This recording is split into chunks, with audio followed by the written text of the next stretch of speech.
Many Metro Vancouver residents woke up late last night to a rumbling or the bed shaking. That's because there was a 4.3 magnitude earthquake. There were no reports of any damage, but here's what some residents had to say about it. I live in Mount Pleasant, and I thought something hit the house, like a car hit the house or something. All the walls were shaking, and my bed's not bolstered in too well, so it sort of shifted, so it felt pretty good, yeah.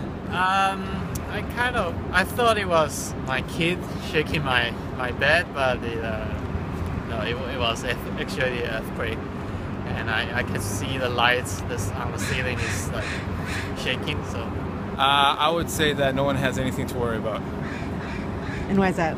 Because I'm from Chile, and there are much stronger things than what happened last night. I live in False Creek, and it fell around 11:30. I was in my bed, and it shook, and I didn't really know what that was. How long did it last for? Just for a second.